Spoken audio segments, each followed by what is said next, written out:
o'g'il tug'ib bersam, mashina berasiz. Qiz tug'sangchi, prezident berasiz.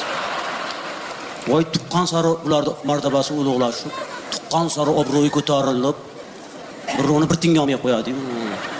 Tug'di-da. Mana meni xotinim bitta bolali bo'lganimiz uchun urush qolsak ketaman derdi. Hozir 4 ta bolamiz bor, ketavering deyapti.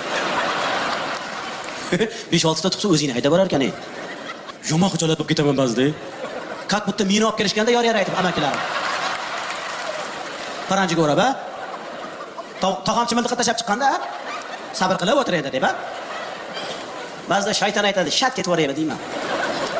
Lekin o'ylab qolamsiz-da, ota-onam oldiga nima deb boraman? Sizlar kulyapsizlar, u chiqqan yigit chig'iridan tashqarida.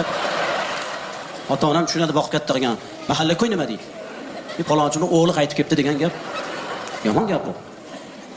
Yana urushib qolsak, bola kimga deysizlar? Ayollar. Bola kimga? Sizlarniki. Nima biz armiyadamidik?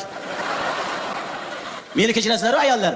Bola erniki, erkagniki isbotlab beraman hozir. Cho'ttamizlar erkaklar. Isbotlab beraymi? Bola bizniki. Bankomatga plastik karta solasiz, ha? Pul tushadi. O'sha pul kimniki? Bankomatnikimi, kartaning egasinikimi? Pul kartaning egasinikimi? Bola ham bizniki-da aka. Bitta joyda shunaqa desam, bitta onaxon nima deydi? Avazjon, u bankomatga karta solganingiz bilan pul tushmasa-chi deydi. Boshqa bankomatga solamiz dedim. Meni xalq banki ishlamasa, milliy bank ishlaydi. Ipoteka bank bor, bank ko'p-ku.